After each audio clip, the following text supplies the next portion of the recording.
ಶ್ರೀ ಗುರುಭ್ಯೋ ನಮಃ. ಆತ್ಮೀಯ ಎಲ್ಲ ನನ್ನ ವೀಕ್ಷಕರಿಗೆ ನಮಸ್ಕಾರ. ಒಂದು ಹೆಣ್ಣಿನ ಜಾತಕದಲ್ಲಿ ಕುಜಗ್ರಹ ಎಷ್ಟು ಇಂಪಾರ್ಟೆಂಟು, ಕುಜ ಮತ್ತು ಮದುವೆ ಯಾವ ರೀತಿ ಪಾತ್ರ ವಹಿಸುತ್ತೆ,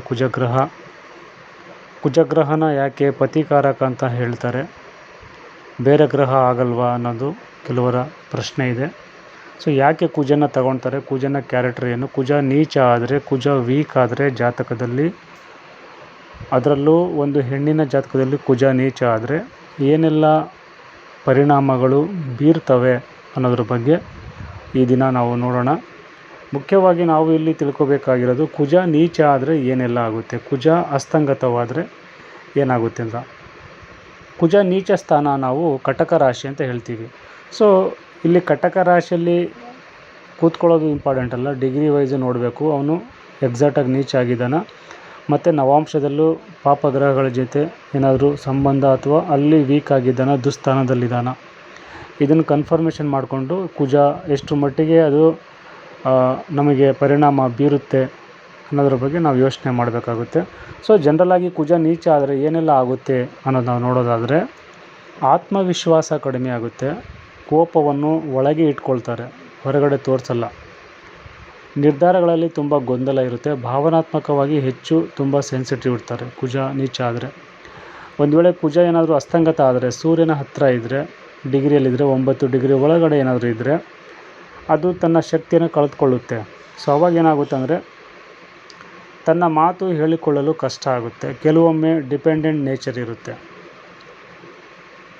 ಅಂದರೆ ಆಂತರಿಕ ಒತ್ತಡ ಜಾಸ್ತಿ ಇರುತ್ತೆ, ಇನ್ನೊಬ್ಬರ ಮೇಲೆ ಡಿಪೆಂಡ್ ಆಗುವಂಥದ್ದು ಇವೆಲ್ಲ ಇರುತ್ತೆ.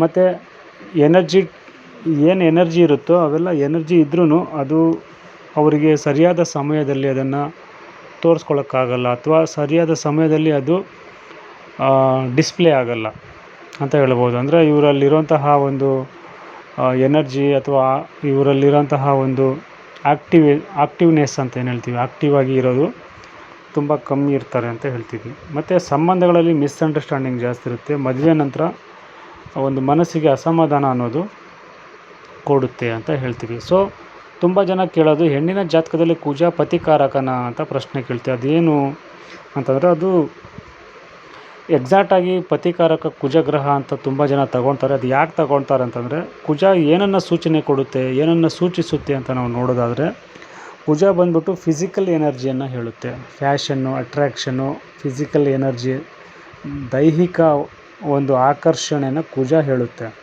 ಮತ್ತು ಸೆಕ್ಷುವಲ್ ಕಂಪ್ಯಾಟಿಬಿಲಿಟಿ, ಲೈಂಗಿಕ ಆಕರ್ಷಣೆನೂ ಕುಜನೇ ಕೊಡೋದು. ಮತ್ತು ಫೈಟಿಂಗ್ ನೇಚರ್ ಇರುತ್ತೆ, ಕುಜ ಅಂದರೆ ಸೈನಿಕ ಅಲ್ವಾ, ಹಾಗಾಗಿ ಈ ರೀತಿ ನಾವು ಅದನ್ನು ಸೂಚನೆ ಕೊಡುತ್ತೆ. ಆದರೆ ಕುಜ ಸ್ಟ್ರಾಂಗ್ ಇದ್ದರೆ ಯಾವ ರೀತಿ, ವೀಕ್ ಇದ್ದರೆ ಯಾವ ಥರ ಅಂತಂದರೆ, ರಿಲೇಷನ್ಶಿಪ್ಪಲ್ಲಿ ತುಂಬ ಎನರ್ಜೆಟಿಕ್ ಆಗಿರ್ತಾರೆ. ಯಾವುದೇ ಜಾತಕದಲ್ಲಿ, ಹೆಣ್ಣಿನ ಜಾತಕ ಆಗಿರ್ಬೋದು, ಗಂಡಿನ ಜಾತಕ ಆಗಿರ್ಬೋದು, ಕುಜ ಹೇಗಿರ್ತಾನೆ ಅದ್ರ ಮೇಲೆ ಡಿಪೆಂಡು. ಸೊ ಕುಜ ತುಂಬ ಚೆನ್ನಾಗಿತ್ತು, ಸ್ಟ್ರಾಂಗ್ ಆಗಿತ್ತು ಅಂದರೆ ನಿಮ್ಮ ರಿಲೇಷನ್ಶಿಪ್ಪು ತುಂಬ ಎನರ್ಜಿ ಆಗಿರುತ್ತೆ, ಆ್ಯಕ್ಟಿವ್ ಆಗಿರುತ್ತೆ, ಯಾವಾಗಲೂ ಆ್ಯಕ್ಟಿವ್ ಆಗಿರ್ತೀರ, ನಿಮ್ಮ ದೇಹ ಆಕರ್ಷಣೆ, ದೈಹಿಕ ಆಕರ್ಷಣೆ ಅನ್ನೋದು ಜಾಸ್ತಿ ಇರುತ್ತೆ.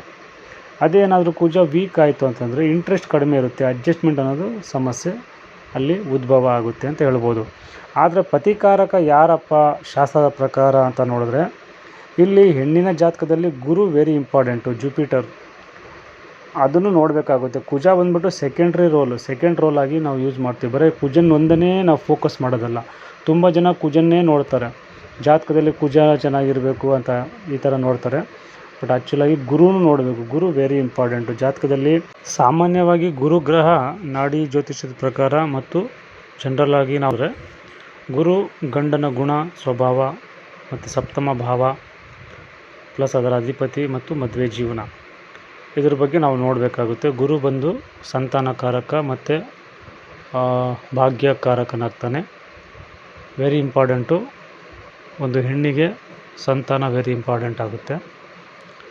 ಆಮೇಲೆ ಅದೃಷ್ಟ ಅನ್ನೋದು ಮತ್ತು ಆರೋಗ್ಯ ಅನ್ನೋದು ಗುರುಗ್ರಹ ಜಾತಕದಲ್ಲಿ ಮುಖ್ಯವಾಗಿ ನೋಡಲೇಬೇಕಾಗುತ್ತದೆ.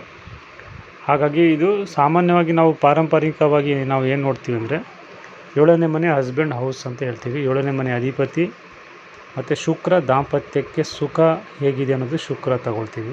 ಅದು ಇಬ್ಬರ ಜಾತಕದಲ್ಲೂ ಜನರಲ್ ಆಗಿ ಲವ್ ಅಫೇರ್ ಅಥವಾ ದಾಂಪತ್ಯ ಸುಖ, ದಾಂಪತ್ಯ ಜೀವನ ಅನ್ನೋದಕ್ಕೆ ಶುಕ್ರ ತಗೋಬೇಕಾಗುತ್ತೆ. ಶುಕ್ರ ರಿಲೇಷನ್ಶಿಪ್ ಹೇಗಿದೆ ಅನ್ನೋದ್ರ ಬಗ್ಗೆ ನೋಡುತ್ತೆ. ಕುಜ ಬಂದ್ಬಿಟ್ಟು ಫ್ಯಾಷನ್ ಮತ್ತು ಕಾನ್ಫ್ಲಿಕ್ಟ್ ಎರಡನ್ನೂ ನಾವು ಕಂಬೈನ್ ಮಾಡಿ ಬೆಸ್ಟ್ ರಿಸಲ್ಟ್ ಹೇಗಿರುತ್ತೆ ಅನ್ನೋದನ್ನು ನಾವು ನೋಡಬೇಕಾಗುತ್ತೆ. ಒಂದು ಹೆಣ್ಣಿನ ಜಾತಕದಲ್ಲಿ ಗಂಡ ಹೇಗಿರ್ತಾನೆ, ಯಾವ ಥರ ಇರ್ತಾನೆ ಅನ್ನೋದು ನಾವು ನೋಡಬೇಕಂದ್ರೆ 7ನೇ ಮನೆ, 7ನೇ ಹೌಸ್, ಯಾವ ರಾಶಿ, ಯಾವ ಗ್ರಹ ಇದೆ ಅನ್ನೋದು ವೆರಿ ಇಂಪಾರ್ಟೆಂಟ್ ಆಗುತ್ತೆ.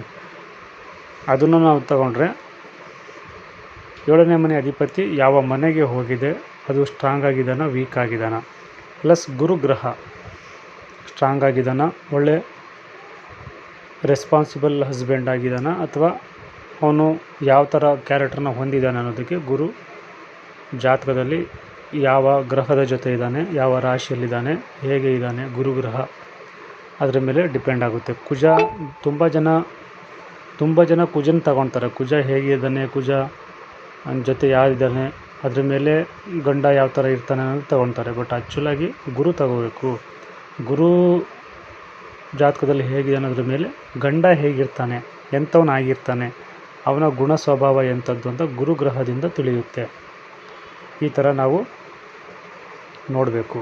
ಜಾತಕದಲ್ಲಿ ಗುರು ವೀಕ್ ಆದರೆ ಗೈಡೆನ್ಸ್ ಕಡಿಮೆ ಇರುತ್ತೆ, ಮೆಚುರಿಟಿ ಇಶ್ಯೂಸ್ ಇರುತ್ತೆ, ಗಂಡನಿಗೆ ಜವಾಬ್ದಾರಿ ಇರಲ್ಲ, ಗಂಡ ಹೇಳಿದ ಮಾತು ಕೇಳಲ್ಲ, ಗಂಡನ ಒಂದು ಅವನ ಆಗು ಹೋಗುಗಳು ಅಥವಾ ಅವನ ಫೈನಾನ್ಷಿಯಲ್ಲು ರಿಪೋರ್ಟು, ಫೈನಾನ್ಷಿಯಲಾಗಿ ಅವನು ಹೇಗಿರ್ತಾನೆ ಅನ್ನೋದೆಲ್ಲ ನೋಡಿದಾಗ, ಸೊ ಅದು ತುಂಬ ಗುರು ವೀಕ್ ಆಗಿದ್ರೆ ಅವನು ತುಂಬ ಫೈನಾನ್ಷಿಯಲ್ ಆಗಿರ್ಬೋದು, ಎಲ್ಲದರಲ್ಲೂ ವೀಕ್ ಆಗಿರ್ತಾನೆ ಅಂತ ನೋಡ್ತೀವಿ. ಸ್ಟ್ರಾಂಗ್ ಆಗಿದ್ದರೆ ತುಂಬ ಒಂದು ರೆಸ್ಪಾನ್ಸಿಬಲ್ ಜವಾಬ್ದಾರಿ ಉಳ್ಳ ಗಂಡನಾಗಿರ್ತಾನೆ, ಒಳ್ಳೆ ಎಜುಕೇಟೆಡ್ ಆಗಿರ್ತಾನೆ, ತಿಳುವಳಿಕೆ ಉಳ್ಳವನಾಗಿರ್ತಾನೆ, ಗೌರವ, ಎಲ್ಲರ ಒಂದು ಹಿರಿಯರ ಮೇಲೆ ಗೌರವವನ್ನು ಹೊಂದಿರೋನಾಗಿರ್ತಾನೆ ಅಂತ ಹೇಳ್ತೀವಿ.